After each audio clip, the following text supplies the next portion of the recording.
Today, we're going to get into something a little different and a lot more personal. But first, hi, sisters, and welcome to the Body Ally podcast, where we learn how to stop battling with our bodies and with food from a faith-based approach. We learn instead how to be an ally with our bodies, partnering with our bodies, and accepting them as the God-given gift that they are. We're learning how to pursue health goals, not in an effort to prove or gain value or worthiness, but as an act of love for our God-given bodies. I am your host, Carrie Nygaard.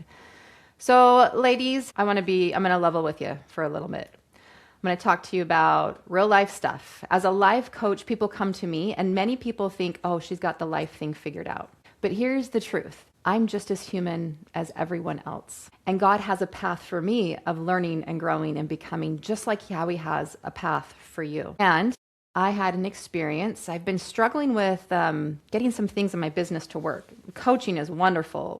The program's amazing, getting wonderful results. The women I'm working with are incredible, loving it so much. And there's some things on the back end of running a business that have been really difficult for me. Things that have worked really well for months and months, even years, are not working well anymore online. And I'm having to pivot and figure things out. And some things I'm figuring out, and some things don't seem to have a solution, at least not yet. And I've been feeling frustrated, and I've been feeling heavy, and I've been feeling anxious. And I've been using all the tools that I use and I teach to my other women on myself, and that's been helpful. However, last night I prayed and I wrote my prayer out, and that's been something that's been really helpful to me lately, is to write prayers out. And I asked God to give me answers, to show me what I need to do specifically to fix the things that I needed to fix in the business, things with marketing, things with ads and stuff that always worked before that don't seem to be working now, just changing terrain. And it was a prayer of desperation. And in the past, I've gotten unexpected answers from prayers of desperation, and this was no different. And this morning I woke up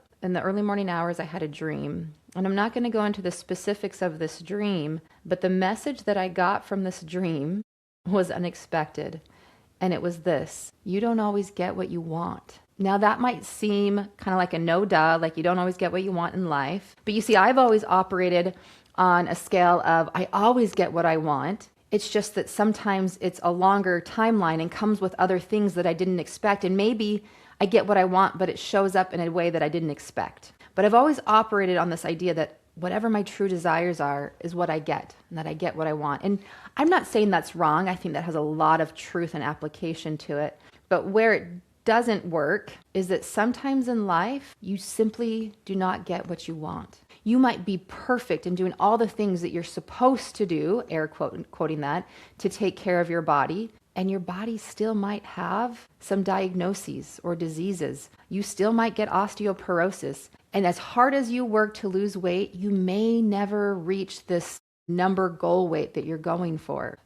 I literally teach women how to reach their health goals, but from a place of perspective, from a place of faith, from a place of partnership with their bodies. And like me, I got to a happy place with my weight. And like many of the women, many of the women that I work with, they do too. And for some women, it may be in this life, they may never reach their goal weight or their quote unquote ideal weight or a happy place. They may never get to a place of what they consider would be a happy place for them in regards to their weight or their health. It may not happen for them in this life, even if they do everything just right. And here's the message that I received from that dream. At first, it was not, I'll be honest, it was not the answer that I wanted. I thought, because it wasn't like a regular dream. It was a dream that it was like, hey, pay attention to this dream, Carrie. And the message was, you don't always get what you want. And in this dream, something was presented to me like, this is where we're going.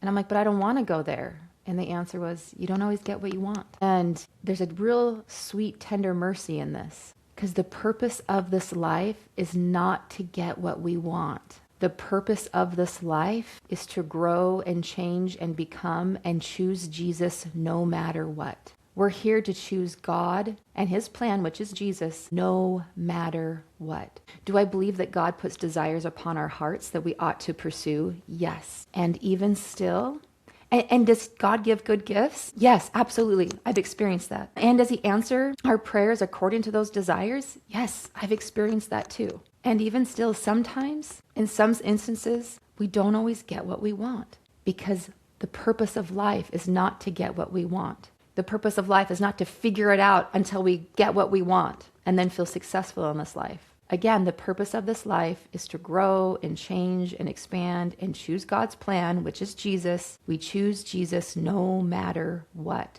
That is the purpose. And sometimes, not all the time, sometimes that means you won't get what you want. And in regards to food or your body, what if food always feels somewhat like a struggle? Even if it gets better, but what if it never fully resolves and it always sometimes feels like a struggle? Will you accept your God-given gift, your body, no matter what? Will you still feed her from a place of love, even if she never changes to look the way you prefer she would look? That's my message. Do you choose to accept your God-given body, even if you don't get what you want in regards to your health goals? Now, I'm going to go on teaching you, of course, how to achieve those health goals, how to increase the highest probability of moving towards those health goals in a way that are in harmony and in flow with your God-given body. But I issue you a challenge or an invitation, a resolve that within yourself you will choose to feed and support your body from a place of love without the expectation that I'm only doing this so that you will respond in a way that I get what I want, which is that you will look a certain way so I can then give myself permission to feel acceptable in this life. That's not what God's plan is about for us individually. He wants us to learn and grow. God is in the business of becoming. He is concerned with who you are becoming. And I'm proposing that sometimes, not all the time, and there's definitely things we can do to increase probability, but in some things, you don't always get what you want, because the point isn't always getting what we want in this life. Will you choose to accept and love and appreciate your God-given gift, your body, with whom the Holy Spirit dwells within, with whom your spirit dwells within? Will you accept your God-given gift, your body, that's your vessel that allows you to travel throughout time here on this earth, even if you never reach your health goals completely? Now, I'm not saying that that's the inevitability for you. No, that's not. That's not been my inevitability in this area of my life, and it's not been the inevitability of all the other women that I've worked with. But we're all going to die. Our bodies will fail at some point to bring us life because they're supposed to.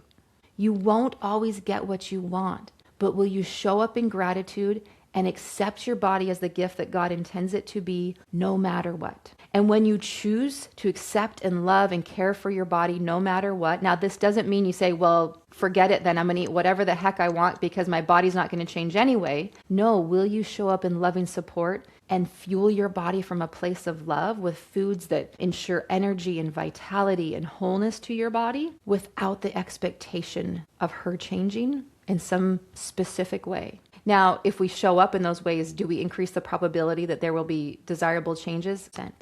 But if the only reason we're doing it is so that she will change, then is it really coming from love at all? Or is it more of a toxic relationship of, I'm going to do this, but only if she changes? So again, I invite you to accept your God-given gift, your body, as a gift that allows you to be here in this life. Choose to partner with her.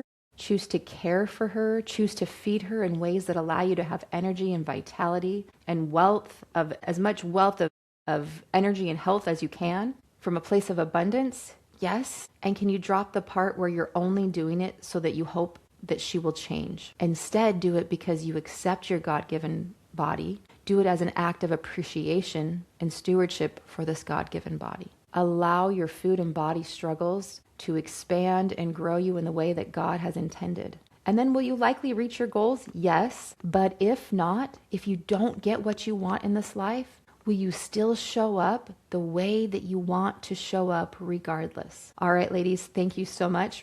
Check the description down below for links for all of my other online free content and also paid community to join my Freedom with Body and Health community of faith-based women learning to end their food and body struggles and reach their health goals. Realize that you're much more likely to reach your health goals if you come and reach and claim the invitation that I extended to you today. Will you care for your body from love without the expectation of her changing according to some outdoor societal expectation or standard? Will you love her just because she's yours and because God gave her to you? All right, ladies, thanks so much. Bye-bye.